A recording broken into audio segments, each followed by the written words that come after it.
Assalamualaikum warahmatullahi wabarakatuh. Selamat pagi anak-anakku sekalian. Kembali lagi pada minggu ini pada pelajaran Pendidikan Agama Islam dan Budi Pekerti. Nah, materi untuk kali ini adalah memahami pesan pokok Quran Surat Al-Hujurat ayat 13. Tujuan pembelajaran kali ini memahami pesan pokok Quran Surat Al-Hujurat ayat 13. KKTP-nya adalah mampu menunjukkan kemampuan memahami pesan pokok Quran Surat Al-Hujurat ayat 13. Anak-anakku sekalian, apakah kalian sudah siap belajar hari ini? Kalau sudah siap, coba perhatikan gambar di bawah ini ya. Bagaimana keragaman dalam keluarga kalian? Apakah bentuk fisik dalam keluarga kalian berbeda-beda? Mengapa setiap orang mempunyai bentuk yang berbeda?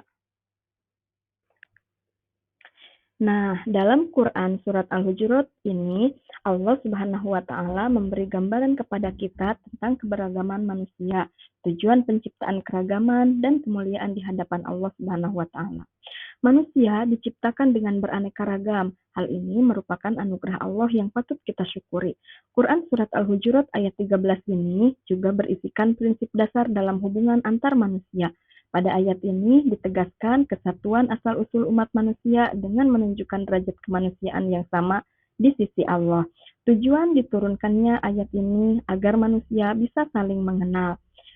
Nah, isi kandungan Quran Surat Al-Hujurat ayat 13 ini adalah sebagai berikut. Yang pertama, ayat ini memberitahukan manusia berasal dari satu keturunan yang sama, yaitu Nabi Adam dan Hawa, sehingga pada hakikatnya mereka semua sama. Kedua, keragaman adalah sunatullah, karena Allah Subhanahu wa Ta'ala menjadikan manusia berkembang sedemikian banyak sehingga mereka bisa menjadi bersuku-suku dan berbangsa-bangsa.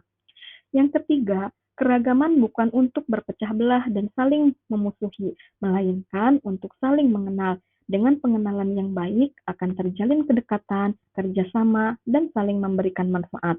Yang keempat, seluruh manusia setara di hadapan Allah Subhanahu wa Ta'ala. Perbedaannya adalah tingkat ketakwaannya. Manusia yang paling mulia di sisi Allah adalah yang paling bertakwa. Yang kelima, Allah Maha mengetahui segala hal yang dilakukan oleh manusia, termasuk dengan tingkat ketakwaan mereka. Nah, anak-anakku sekalian, setelah kalian mengetahui isi kandungan dari surat Al-Hujurat ayat 13, sekarang, di dalam halaman 9, Ananda dapat membaca dengan cermat tafsir ringkas Quran Surat Al-Hujurat ayat 13. Nah, sekarang coba buat kelompok. Setelah itu, mengerjakan aktivitas kelompok yang ada di depan ini dan kemudian mempresentasikannya ke depan. Sekarang, perhatikan arti kata Quran Surat Al-Hujurat ayat 13 di depan ini ya.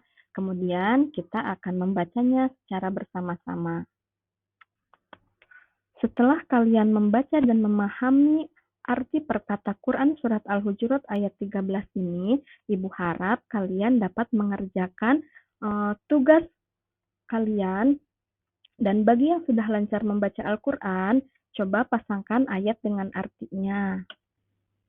Dan bagi yang belum bisa membaca Al-Quran, kalian bisa memasangkan kelompok huruf hijaiyah dengan lafal Quran Surat Al-Hujurat ayat 13. Tes formatif time. Oke, siap anak-anak? Setelah mengetahui hasil dari tes formatif tadi, nah bagi yang sudah melampaui KKM, Ibu memberikan latihan-latihan praktis dan menjadi tutor sebaya. Dan bagi yang nilainya masih di bawah KKM, Ibu memberikan lagi penjelasan materi yang belum dikuasai, kemudian melakukan penilaian sesuai materi tersebut.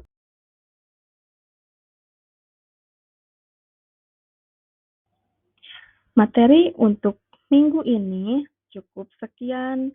Dan sampai jumpa di pelajaran berikutnya. Wassalamualaikum warahmatullahi wabarakatuh.